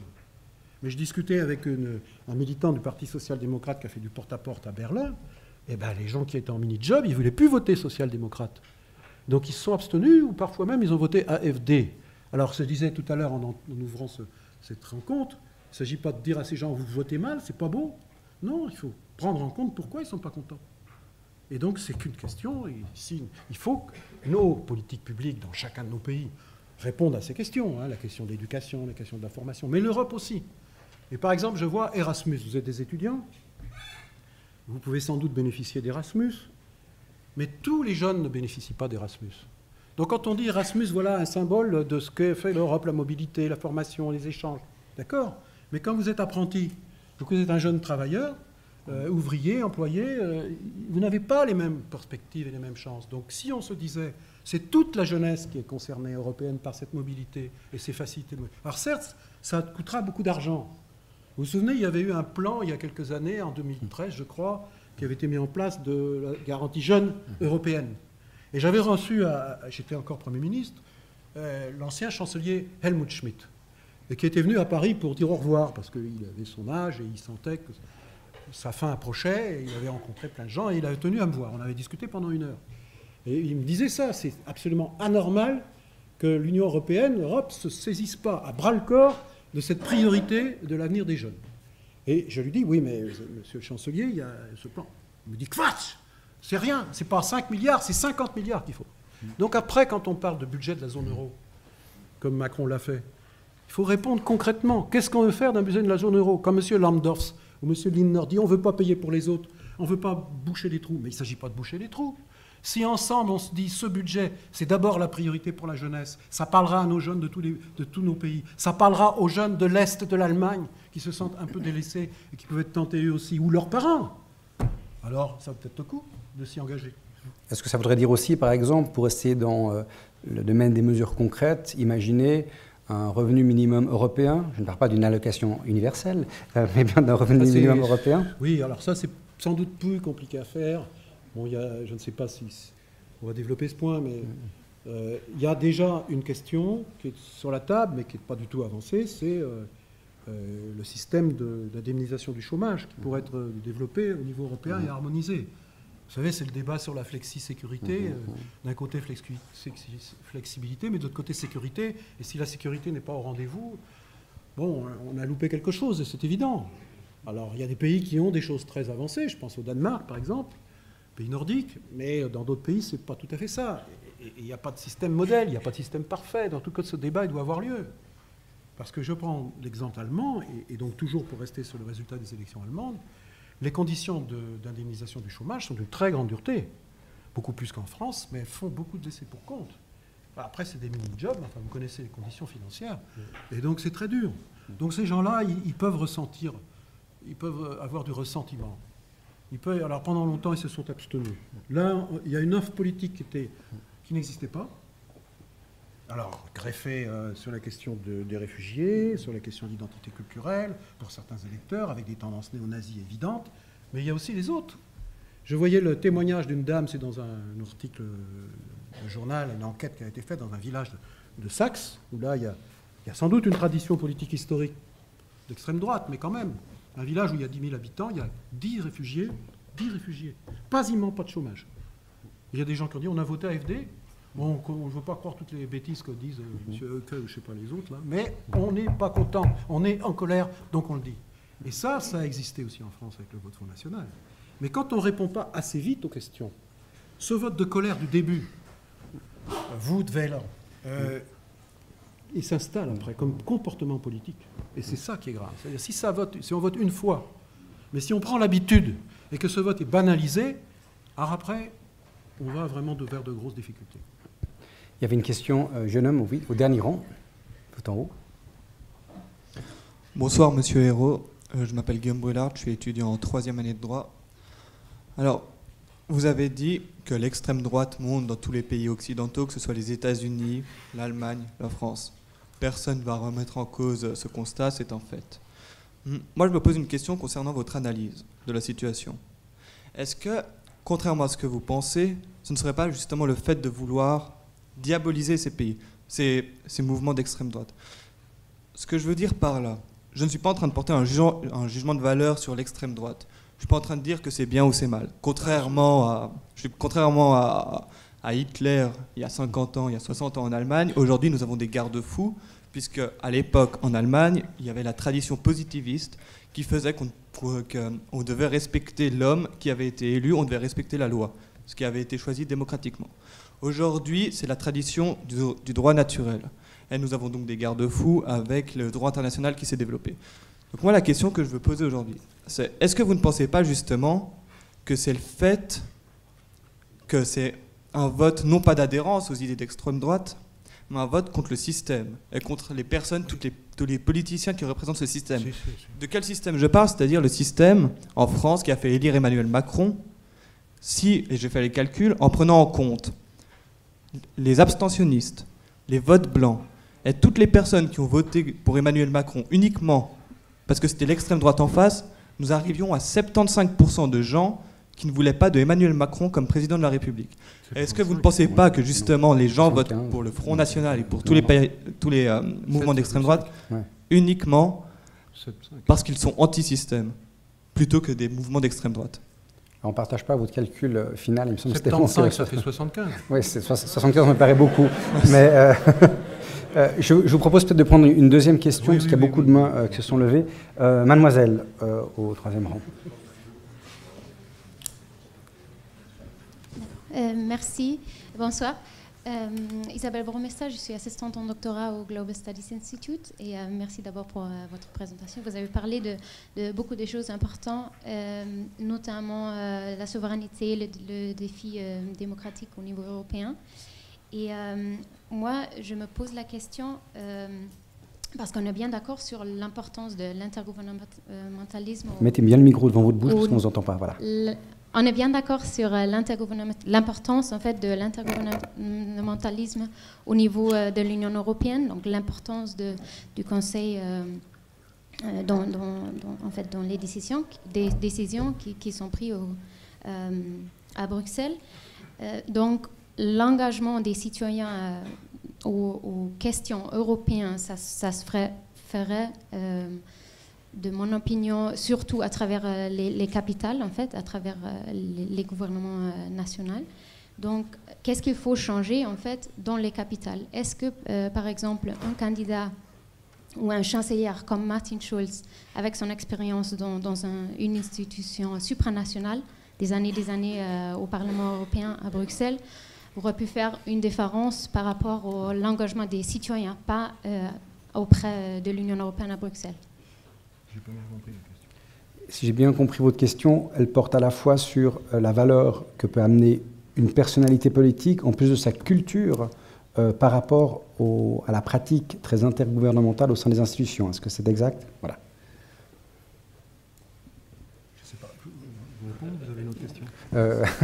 Alors, posons la question différemment. Est-ce que un Jean-Marc Ayrault, comme président de l'Union européenne, aurait plus de marge ou de latitude de faire évoluer le projet européen que fonction de président de l'État français, par exemple? Est-ce qu'aujourd'hui, dans la rivalité qu'il peut y avoir entre la logique intergouvernementale au niveau de l'Union européenne et les agendas des représentants des États européens, il y a une fracture qui traduit aussi une différence de culture politique qui n'est pas facile à dépasser. Vous parlez de Martin Schulz, il était tête de liste, enfin chef de candidat à la chancellerie et chef de file des sociodémocrates. Il a une très grande expérience européenne, mais ça n'a pas servi sa cause en Allemagne. Parce que le débat en Allemagne, les élections législatives étaient beaucoup autour des questions nationales, peu des questions internationales et européennes. Alors, il y a des questions, bien sûr, de la Turquie, beaucoup, des réfugiés, etc. Mais l'avenir de l'Europe, ce n'était pas vraiment au cœur de tous les débats. Hein. Et donc, je crois qu'il faut être conscient. Alors, c'est pour ça qu'il y a eu, cette fois-ci, c'était différent de l'élection présidentielle de 2012 et même de 2007, il y a des élections encore plus loin.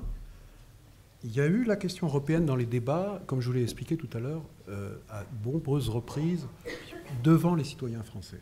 Parce que ça taraude l'opinion française, qui est majoritairement, très majoritairement européenne, mais en même temps qui n'est pas satisfaite de la manière dont ça se passe. Et donc il y a eu débat. Après, j'ajouterai un autre élément par rapport à votre question tout à l'heure sur le système. Je pense qu'il y a eu, dans un premier temps en tout cas, une attitude des électeurs anti-système et contre les vieux partis. Le Parti socialiste, qui a fait les frais, le fait aussi que François Hollande, le président sortant, ne se représentait pas, et c'était un échec politique de ne pas se représenter. Et ça libérait un espace sans lequel Emmanuel Macron n'aurait sans doute pas été candidat. Mais l'envie des Français d'avoir ni l'un ni l'autre de ceux qui avaient été présidents, que ce soit Sarkozy et François Hollande, je crois que ça correspondait à quelque chose, mais on ne voyait pas très bien quoi à la place. Donc il y a eu l'échec Fillon, cinglant. Il y a eu un moment la peur que Marine Le Pen puisse arriver à l'emporter. Moi j'ai fait pas mal de voyages à ce moment-là en Europe et dans le monde, dans cette période, et partout on me posait la question, est-ce que Marine Le Pen peut être élue présidente de la République française? Ça a inquiété beaucoup de monde, et notamment l'Allemagne. J'ai expliqué que notre système à deux tours, qui est aussi une sécurité, vous parliez de sécurité et de garde-fou démocratique, en tout cas jusqu'à présent, lorsqu'il s'agit de se battre pour être au deuxième tour, puisqu'on n'a droit qu'à 2 candidats au deuxième tour.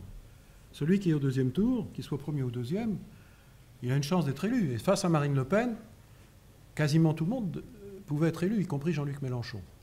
Donc c'est pour ça qu'il y a eu cette bataille acharnée, et je dirais aussi la déception de Jean-Luc Mélenchon, qui à un moment a pensé qu'il allait y arriver. Et finalement, c'est Emmanuel Macron qui sort. Mais quand vous regardez le positionnement des 3 candidats, avec des divergences évidemment très fortes entre eux, il y a quand même quelque chose de commun, c'est la contestation du système politique ancien. Les grands partis politiques qui ont gouverné successivement, etc. Et donc Macron participe aussi à cette critique du système politique.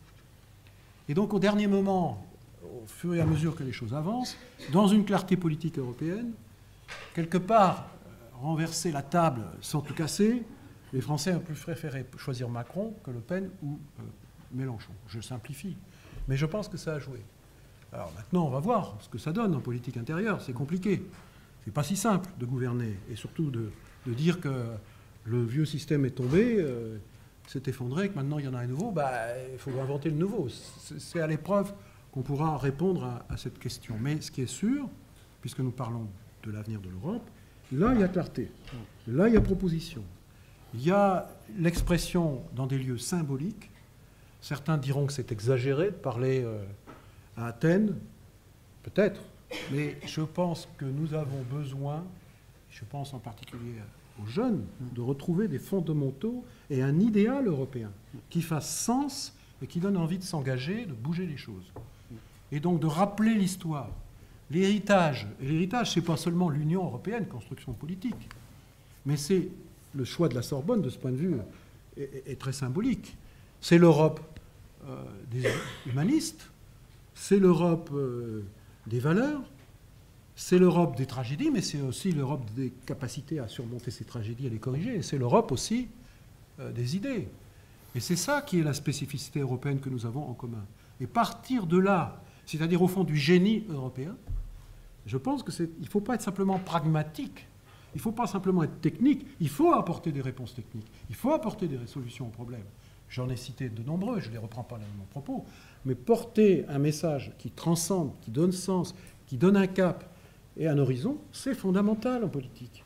On n'avance pas seulement comme ça, donc on peut avoir une politique de petits pas, étape par étape, mais pour savoir où on va et dire aux citoyens où ils vont ensemble, où on va ensemble avec eux, pour savoir si oui ou non ils se sentent concernés. S'ils ne savent pas où on va, ils n'ont pas envie. Et il faut qu'ils puissent y retrouver leur compte. Et c'est ça l'art de la politique. Donc retrouvons la vraie politique en Europe. Faisons de la politique. En tout cas, c'est ce que je pense. Poursuivons le débat précisément. Je vais prendre une série de 3 questions. Tout d'abord, monsieur. Bonsoir, monsieur le Premier ministre. Je m'appelle Christophe. Je suis un étudiant en première année de relations internationales. Et aussi, je suis polonais. Donc, c'est par rapport à ça que va traiter ma question. Vous avez parlé de l'Europe différenciée.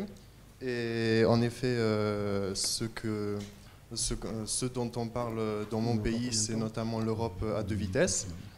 Et est-ce que vous ne pensez pas qu'aujourd'hui, l'approche de l'Union européenne, qui est plutôt de demander au groupe de Visegrad et d'autres pays qui essayent de s'éloigner un peu des valeurs européennes, de revenir vers la France et l'Allemagne et ses valeurs, vous ne pensez pas qu'on devrait plutôt écouter leur voix et essayer d'adapter la politique commune de l'Europe envers les attentes des autres pays membres de l'Union, qui seraient peut-être différentes des buts communs du couple franco-allemand? Merci pour votre réponse et aussi pour votre discours. Merci, monsieur. Peut-être qu'on enchaîne alors avec une... Il y avait monsieur au milieu de l'auditoire, oui, qui lève le bras. Vous avez un micro qui vient vers vous. Puis ensuite, mademoiselle, au 3e rang. Bon, ok. Je voulais vous demander, parce que tout au long, le phénomène de la délocalisation n'a pas été abordé. Délocalisation. Voilà, la délocalisation. Et je pense que c'est une question centrale aujourd'hui, dans le sens où, il n'y a pas longtemps encore, me semble-t-il, une grande entreprise française a délocalisé en Pologne, une entreprise de machines à laver, me semble-t-il. Et je voulais savoir, vous avez été, vous personnellement, au gouvernement, est-ce que vous pensez aujourd'hui que les politiques, dans un monde ouvert dans lequel on est, où les privés décident de partir du jour au lendemain là où ils veulent, est-ce que vous avez encore le sentiment que vous avez le pouvoir de faire bouger les choses?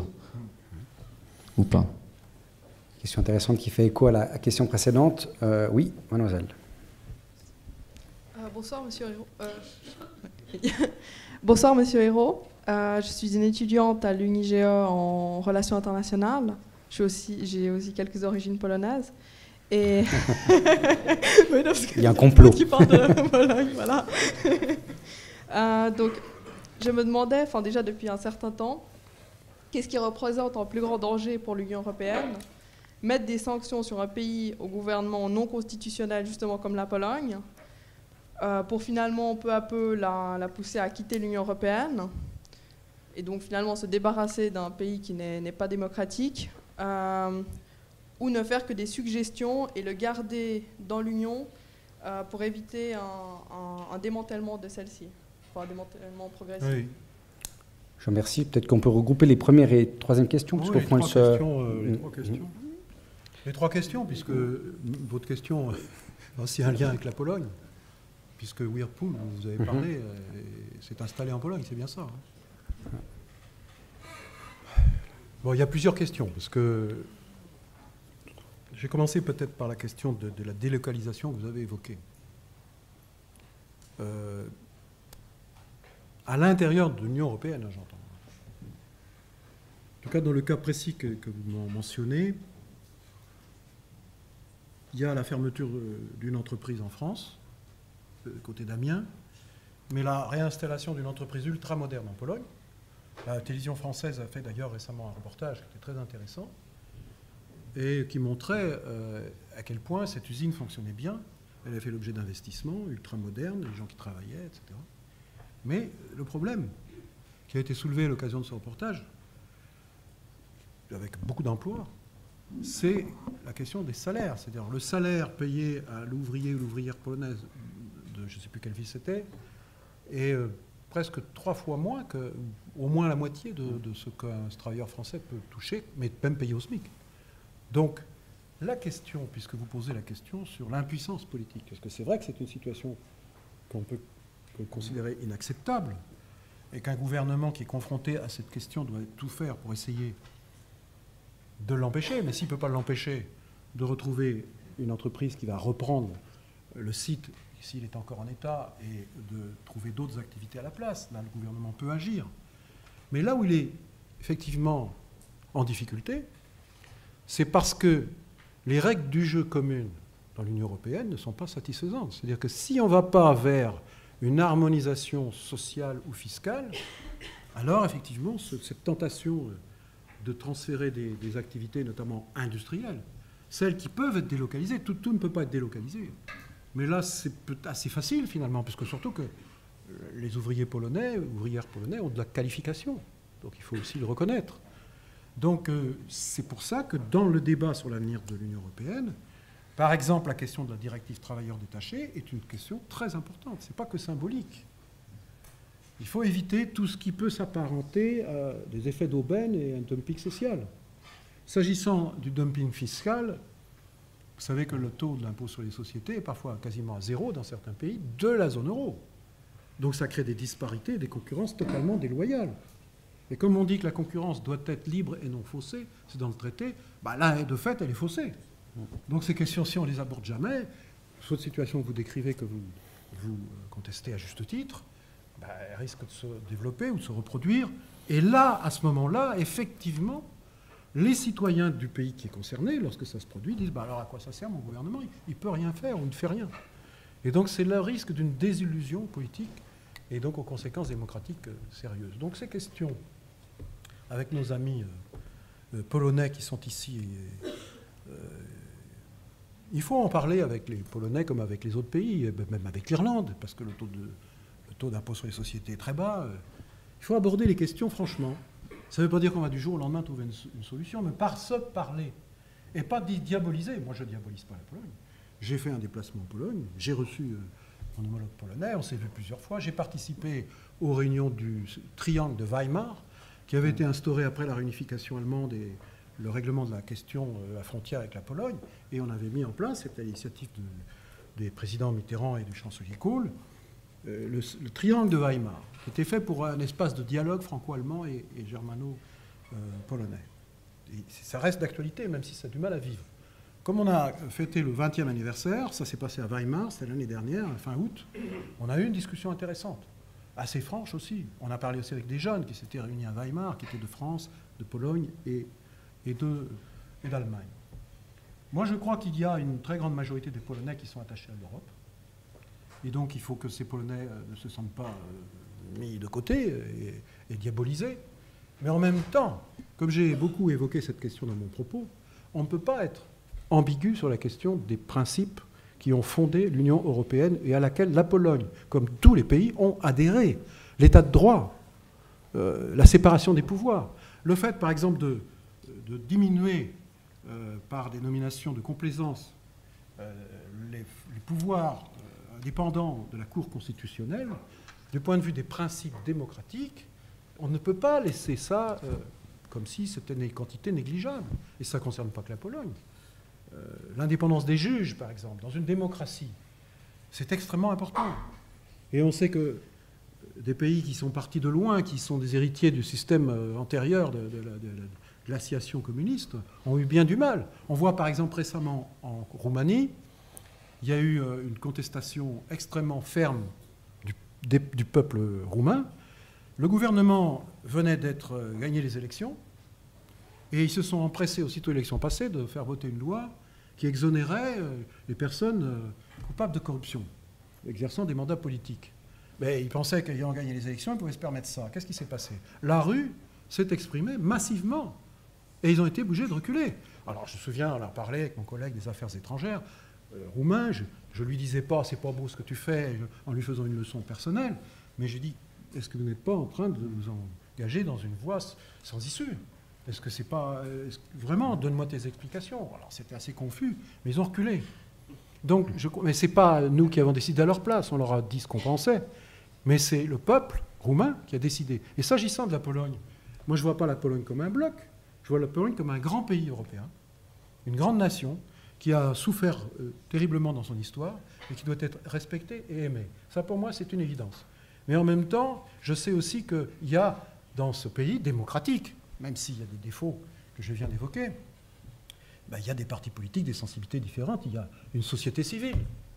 Et donc, cette société civile, elle mène aussi des combats. Il y a eu le combat pour le droit à l'avortement pour les femmes.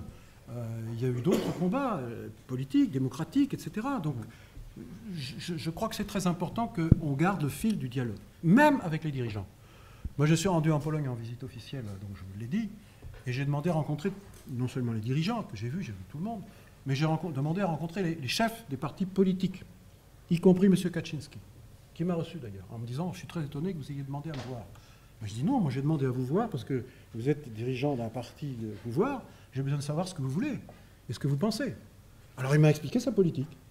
C'est une politique qui s'éloigne de ce que j'ai décrit sur l'avenir de l'Union européenne, puisque lui, il considère que, étant en européen, les compétences doivent être rapatriées au niveau national. Donc on est uniquement dans des décisions intergouvernementales, mais le machin de Bruxelles, le communautaire, tout ce qu'on a délégué, les compétences, pour revenir là-dessus.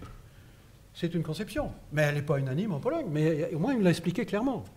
Et je lui ai donné mes raisons pour lesquelles je n'étais pas d'accord. Mais il faut se parler. Et donc rien ne serait pire que, vous voyez, faire ce geste-là, le geste du mépris. Mais en même temps, le geste de l'ouverture et de la main tendue, ça doit être aussi un geste de franchise et de sincérité, et dire les désaccords que nous avons. Moi, j'ai été plusieurs fois rencontré avec Steinmeier, on est allés ensemble, à voir les pays de Visegrad, que ce soit en République tchèque. Il n'y a que la Hongrie que je n'ai pas eu le temps de visiter, c'est compliqué, mais il faut se parler, dire les choses. Parce qu'en même temps, même après le Brexit, il n'y a pas eu de mouvement de fond pour que la Pologne imite la Grande-Bretagne. Donc la Pologne a bénéficié énormément de l'Union européenne pour son propre développement, sa réorganisation, sa modernisation, d'une économie qui marche bien, et en même temps aussi pour développer sa démocratie, c'est aussi une garantie.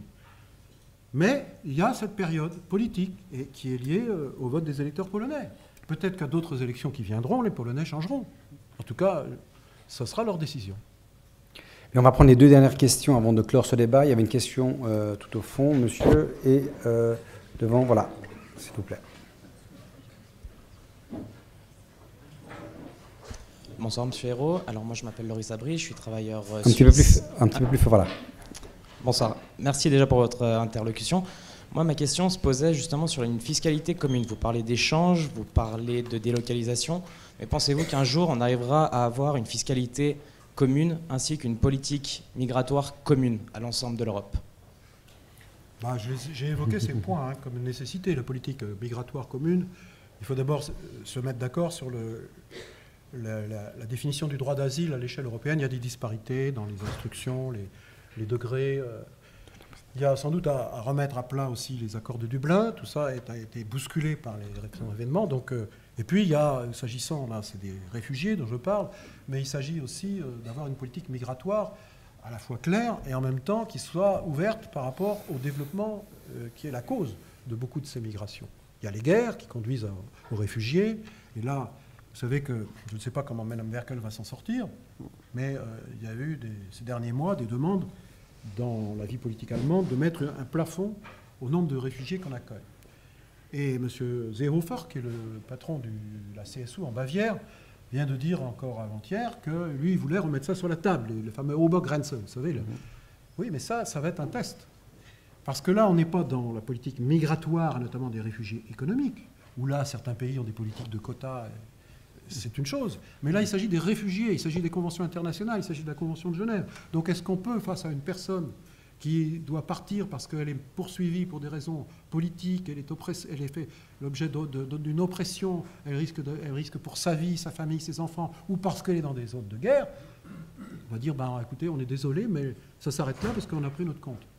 Alors ça renvoie effectivement à la décision européenne que pas laisser à un seul pays la charge d'accueillir ces réfugiés, et vous avez vu combien c'était difficile, mais là, de ce point de vue, l'Union européenne avait pris ses responsabilités en essayant de définir une règle du jeu et une répartition entre les pays. Mais ça n'a pas fonctionné, ou très peu fonctionné. Donc c'est toujours d'actualité. Après, vous parlez de fiscalité, je l'ai évoqué plusieurs fois. Ben oui, je ne dis pas que ça sera du jour au lendemain, mais il faut éviter le dumping fiscal, et en particulier sur l'impôt sur les sociétés. Je crois que ça, c'est dangereux. Et là, il faut le dire. Mais on aura des désaccords. On aura des désaccords. Et puis, quant à la fiscalité internationale, les groupes du numérique, ils doivent être taxés. Macron a fait une proposition également de mettre en place une fiscalité carbone aux frontières de l'Europe. Ça, c'est une bonne idée. Il faudra faire avancer ça. Tout le monde n'est pas d'accord. Hein. Mais là, on est typiquement dans une Europe qui se protège, car effectivement, les taxes carbone aux frontières, notamment pour l'importation industrielle, c'est que les industries qui viennent de l'extérieur et qui ne sont pas à nos normes européennes, qui sont élevées en matière environnementale, bah, nous pénalisent. Donc on se tire nous-mêmes une balle dans le pied. Et donc si on mettait en place cette taxe, on verra dans quel délai, en tout cas c'est une bonne discussion à avoir, qui peut plaire à beaucoup de gens, ça donnera une ressource. Et comme on disait tout à l'heure, comment on va financer si on fait un budget de la zone euro, ou mieux financer l'Union européenne, il faut des ressources. Alors est-ce qu'il faut un impôt nouveau ? Je sais que les Allemands ne sont pas très pour, mais là, ce serait un impôt nouveau, mais qui ferait sens, dans lequel les Allemands peut-être pourraient se retrouver. Il y avait une dernière question. Premier, le jeune homme au 3e rang. Voilà. C'est à vous. Bonsoir, messieurs. Je suis étudiant en relations internationales et je voulais vous poser une question. Votre micro un petit peu plus près. Voilà. Je voulais vous poser une question par rapport aux propositions mises sur la table par Emmanuel Macron. Je voulais savoir si elles étaient pertinentes. Est-ce qu'il ne faudrait pas d'abord renforcer, consolider nos bases, défendre nos valeurs qui sont un peu attaquées même au sein de l'Union européenne et à l'extérieur. Est-ce qu'il ne faudrait pas d'abord consolider nos bases, défendre nos acquis et nos valeurs, retrouver la confiance du peuple avant de développer cette union? Les deux sont liés, je l'ai évoqué. Je redis en 2 mots. Il faut repartir des fondamentaux de la construction européenne, des valeurs qui la sous-tendent, qui s'inscrivent dans une longue histoire que j'ai évoqué, le choix de la Sorbonne de ce point de vue symbolique, même après Athènes, la démocratie grecque, etc. Mais pas seulement la démocratie grecque antique, mais aussi parce que la Grèce a connu la dictature des colonels. Et que dans l'Europe, une construction européenne, l'adhésion a été aussi une garantie pour la démocratie grecque, comme c'était pour la démocratie espagnole et la démocratie portugaise. C'était vrai aussi pour les pays d'Europe centrale et d'Europe de l'Est. Donc effectivement, il faut partir de ces fondamentaux. Mais ça ne suffit pas. Il faut aussi mettre sur la table des propositions concrètes, des propositions pratiques. Je ne les reprends pas, je les ai évoquées plusieurs fois. Je ne suis pas le porte-parole d'Emmanuel Macron, mais je trouve ce qu'il a proposé à la sortie. Mais non, moi je garde mon appréciation, ma liberté. J'ai des désaccords sur certains points dans sa politique intérieure. Mais là, je trouve qu'il a visé juste. Et maintenant, que tout ça est sur la table. Bien sûr, il y a tellement de choses qui ont été proposées, c'est loin d'être faisable en peu de temps, mais comme il a fixé à ses yeux un horizon de 10 ans, il y a de quoi travailler, hein, il y a de quoi s'en occuper. En tout cas, je souhaite vraiment que ça ne reste pas lettre morte, car ça serait dramatique sur le plan démocratique et politique. Et je souhaite vraiment que, dans la relation franco-allemande, puisque c'est l'actualité qui nous y rappelle, ce soit pris au sérieux, même si ce n'est pas facile, même s'il y aura des contradictions, des lenteurs sans doute pour décider, mais ne pas manquer de ce rendez-vous. Parce que nous sommes, je le crois, à un moment important de notre histoire. Et on nous jugera demain ou après-demain, et vous notamment, les plus jeunes, si on a manqué le rendez-vous. Donc, mais je pense en même temps que les hommes politiques et femmes politiques, ils ne peuvent pas réussir ces rendez-vous s'il n'y a pas en même temps un appui citoyen.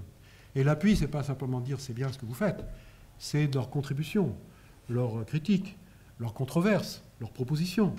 Donc pour moi, je m'adresse à beaucoup d'étudiants, mais pas seulement des étudiants, ce soir, mais je voudrais que vous sentiez aussi des citoyens engagés, vous l'êtes peut-être aussi dans différents engagements associatifs ou politiques, mais parce qu'on a vraiment besoin de la citoyenneté européenne et qu'elle se développe fortement, ça redonnerait du sens aussi et de la force à ce magnifique projet qu'est celui de l'Union européenne et de l'avenir de notre continent. Merci beaucoup Jean-Marc Ayrault.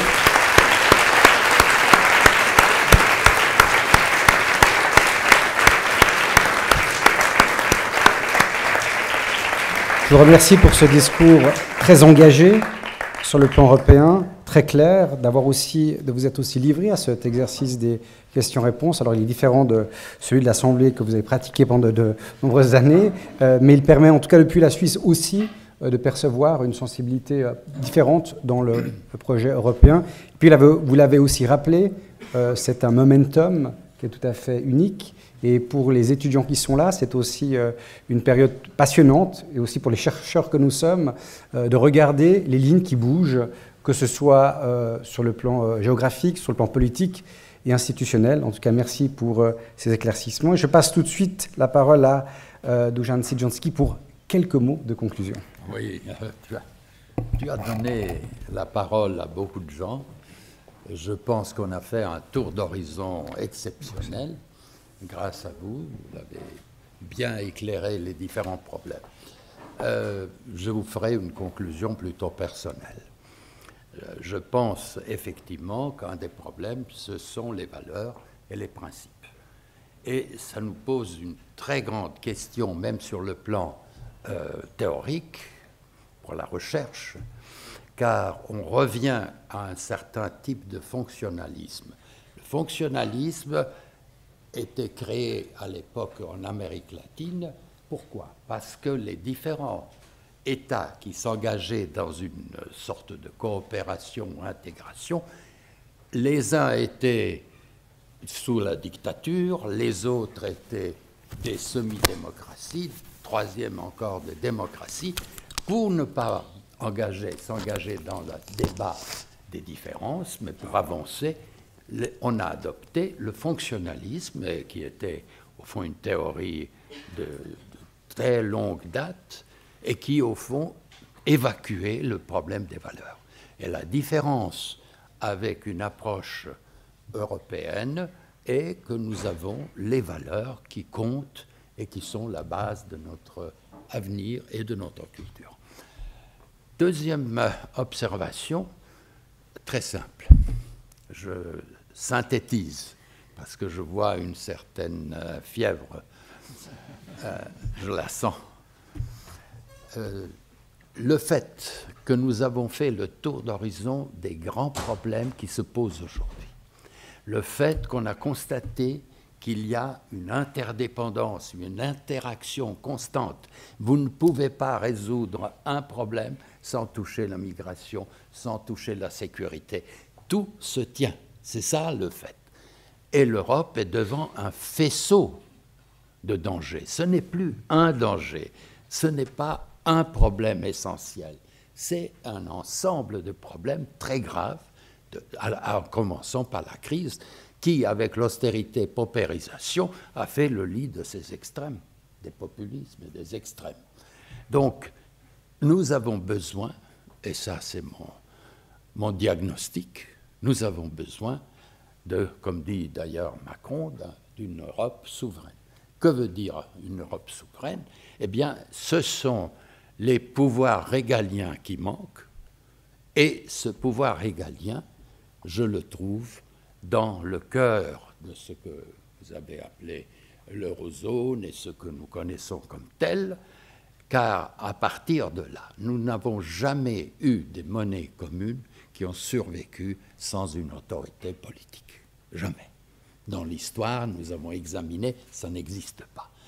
Deuxièmement, la monnaie est un pouvoir souverain et aujourd'hui, elle est sans autorité politique.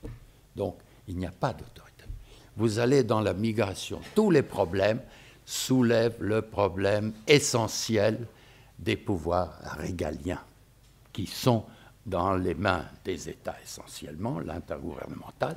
Et personnellement, je crois, et je rappelle que la BUBA, donc la Banque centrale allemande, au début a dit si l'avenir de l'euro dépend essentiellement d'une union politique. Et dans la même foulée, vous avez la proposition qui a été faite par Schäuble, le grand bâtisseur destructeur en partie, par Schäuble et par son collègue. Ils ont proposé un noyau politique parce que ça coïncidait avec la ligne. Tout ceci est passé sous silence, il n'y a pas eu d'avancée et nous nous trouvons aujourd'hui devant ce problème. La défense, la sécurité, la migration, ce sont des problèmes qui dépendent de pouvoirs souverains. Ce ne sont pas des problèmes économiques uniquement. Donc nous n'avons pas, ils sont insuffisants. La seule possibilité que je vois pour rester dans le cadre du traité est d'utiliser aussi passivement que possible la coopération renforcée, la coopération structurelle pour créer un noyau dynamique. Et c'est ce noyau dynamique qui devrait entraîner l'ensemble de l'Europe, n'est-ce pas? Je vous remercie.